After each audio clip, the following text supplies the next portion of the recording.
www.qcrc.in என்ற இணையதளத்திற்காக news Tamil செய்தி அறிக்கையில் உங்களை சந்திப்பதில் பெருமகிழ்ச்சி அடைகிறோம். இன்று 10 பிப்ரவரி 2009க்கான முக்கிய செய்திகளை தற்போது பார்க்கலாம். அமெரிக்க அதிபர் திரு பராக் ஒபாமா அவர்கள் இன்று வாஷிங்டனில் செய்தியாளர்களிடம் பேசுகையில், பாகிஸ்தான் தீவிரவாதிகளின் சொர்க்க பூமியாக திகழ்கிறது என்பதில் அமெரிக்காவுக்கு எந்த சந்தேகமும் இல்லை என்று தெரிவித்ததாக வாஷிங்டனிலிருந்து செய்திகள் வந்து கொண்டிருக்கின்றன. காட்டு தர்பார் செய்து கொண்டிருக்கும் இலங்கை ராஜபக்சே உண்மை செய்திகளை வெளியிடக்கூடாது என்று பிபிசி சேவையை நிறுத்த அனைத்து தடைகளையும் செய்து கொண்டிருந்த வேளையில் இன்று பிபிசி தன்னுடைய FM மற்றும் செய்தி சேனல்களை நிறுத்திவிட்டதாக செய்திகள் வந்து கொண்டிருக்கின்றன.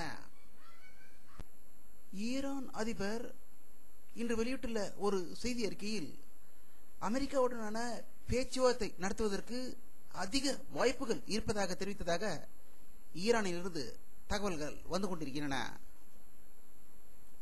ஜப்பான் விண்வெளி மையம் அனுப்பியிருந்த சேட்டலைட் கோள் பூமியில் உள்ள பசுமையை பற்றியும் கார்பன் டை ஆக்சைடை பற்றியும் மிக தெளிவாக படம் எடுத்து அனுப்பி கொண்டிருப்பதாகவும் அவை சிறப்பாக இயங்குவதாகவும் ஜப்பான் விண்வெளி நிறுவன ஆராய்ச்சி மையத்திலிருந்து தகவல்கள் வந்து கொண்டிருக்கின்றன. ஆஸ்திரேலியாவில் கடந்த 4 நாட்களாக காட்டுத்தீயால் 200க்கும் மேற்பட்டோர் உயிர் இழந்திருக்கிறார்கள் என்றும் 700க்கும் மேற்பட்டோர் வீடுகளை இழந்திருக்கும் இந்த நேரத்தில் தீ வைத்தவர்களை பெரும் கொலைகாரர்கள் என்று ஆஸ்திரேலிய பிரதமர் எச்சரிக்கை விடுத்துள்ளதாக செய்திகள் வந்து கொண்டிருக்கின்றன. ஆப்கானிஸ்தானில் அமெரிக்க கூட்டுப்படை ராணுவ வீரர்கள் மீது வெடிகுண்டு தாக்குதல் நடத்தியதில் 2 ராணுவ வீரர்கள் உயிர் இழந்ததாக காபூலிலிருந்து தகவல்கள் வந்து கொண்டிருக்கின்றன.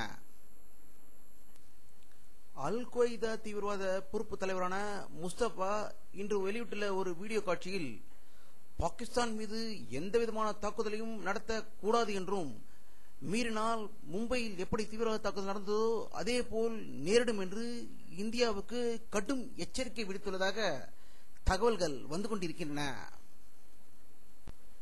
உலக மகா தீவிரவாதியான தாவூத் இப்ராஹிம் மும்பை தாக்குதலில் ஈடுபட்ட கைதாயிருக்கும் கசாப்பின் உயிருக்கு ஆபத்து ஏற்படுத்த தயார்படுத்திக் கொண்டிருப்பதாக மும்பை போலீசார் செய்தி வெளியிட்டிருக்கிறார்கள். சுப்ரீம் கோர்ட் இன்று வெளியிட்டுள்ள ஒரு அறிக்கையில், சிபிஐ மத்திய அரசின் கட்டளைக்கு கட்டுப்பட்டு செயல்படுவதாகவும், அது ஒரு தன்னிச்சை அதிகாரம் பெற்ற ஒரு அமைப்பாகவும், இது அரசியல் கட்சிகளுடன் சேர்ந்து தன்னுடைய பணியை சிறப்பாக செய்யவில்லை என்று ஒரு மாபெரும் குற்றச்சாட்டை சிபிஐ மீது திணித்திருப்பதாக தகவல்கள் வந்து கொண்டிருக்கின்றன. இந்திய கம்யூனிஸ்ட் பார்ட்டியின் அகில இந்திய பொதுச் செயலாளர் ஏபி பரதன் அவர்கள் பாட்னாவில் வெளியிட்டுள்ள ஒரு செய்தியில், 4 மாநிலங்களில் உள்ள சிறு கட்சிகளுடன் நாடாளுமன்ற தேர்தலில் கூட்டணி வைத்துக் கொள்ளப்படும் என்று தெரிவித்ததாக பாட்னாவிலிருந்து தகவல்கள் வந்து கொண்டிருக்கின்றன. மத்திய உள்துறை அமைச்சர் திரு ப சிதம்பரம் அவர்கள் மும்பையில் ஸ்டார் யூனியன் என்ற ஒரு புது இன்சூரன்ஸ் நிறுவனத்தை கூட்டுவலைக்கு ஏற்றி தொடங்கி வைத்ததாக மும்பையிலிருந்து தகவல்கள் வந்து கொண்டிருக்கின்றன.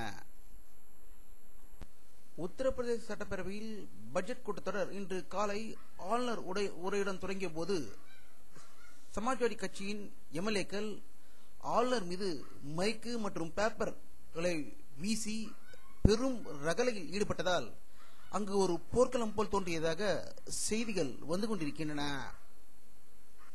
பிரபல இந்துஸ்தானி இசைக்கலைஞர் பண்டிட் பீம்சென் ஜோஷிக்கு இன்று பாரத ரத்னா விருது அவரது பூனே இல்லத்தில் நேரடியாக வழங்கப்பட்டதாக பூனாவிலிருந்து தகவல்கள் வந்து கொண்டிருக்கின்றன.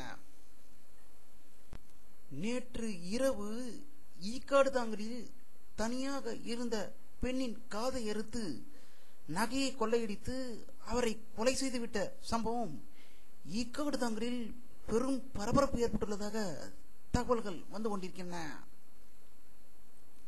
தமிழகத்தில் கலைக்கல்லூரிகள் வரும் 2ஆம் தேதி முதல் திறக்கப்படும் என்றும் தேவைப்படின் அந்த கல்லூரியில் நிலவும் சூழ்நிலைக்கேற்ப கல்லூரியில் மீண்டும் திறப்பது குறித்து கல்லூரி முதல்வர்களே முடிவு எடுக்குமாறு அரசு உத்தரவிட்டுள்ளதாக தகவல்கள் வெளிவந்து கொண்டிருக்கின்றன. அரசு பொது மருத்துவமனையில் இன்று எலும்பு மூட்டு அறுவை சிகிச்சை நுண்திறன் பயிற்சி மையத்தினை அமைச்சர் திரு MRK பன்னீர்செல்வம் அவர்கள் திறந்து வைத்ததாகவும், அதேபோல் தலைமைச் செயலகத்தில் நெடுஞ்சாலைத்துறை அமைச்சர் திரு சாமிநாதன் அவர்கள் நெடுஞ்சாலை மற்றும் சிறு துறைமுகங்கள் பற்றி ஆய்வுக் கூட்டம் நடத்தியதாகவும் தகவல்கள் வந்து கொண்டிருக்கின்றன. பெங்களூரில் நடைபெற்றுக் கொண்டிருக்கும் ஏரோ இந்தியா 2009 என்ற விமான கண்காட்சியில் 2ஆம் உலகப் போரில் பயன்படுத்தப்பட்ட விமானம் பார்வையாளர்களுக்காக வைக்கப்பட்டுள்ளதாக பெங்களூரிலிருந்து தகவல்கள் வந்து கொண்டிருக்கின்றன. இந்திய இலங்கைக்கு இடையே நடக்கும் 20-20 கிரிக்கெட் தொடரில் இந்தியா இன்று வெற்றி பெற்றுள்ளதாக ஸ்ரீலங்காவிலிருந்து தகவல்கள் வந்து கொண்டிருக்கின்றன. வானிலை அறிக்கை 10 பிப்ரவரி 2009 பிற்பகல் 3 மணி அளவில் எடுக்கப்பட்ட சேட்டலைட் புகைப்படத்தை தற்போது பார்த்துக் கொண்டிருக்கிறீர்கள். தமிழகத்தின் மேகமூட்டம் எதுவும் இல்லாமல் சுத்தமாக இருப்பதை இந்த படத்தில் காணலாம். இத்துடன் இந்த செய்தி அறிக்கை நிறைவடைகிறது. மீண்டும் நியூஸ் தமிழ் செய்தி அறிக்கையில் உங்களை சந்திக்கும் வரை உங்களிடமிருந்து விடைபெறுவது உங்கள் K. பாலாஜி. நன்றி.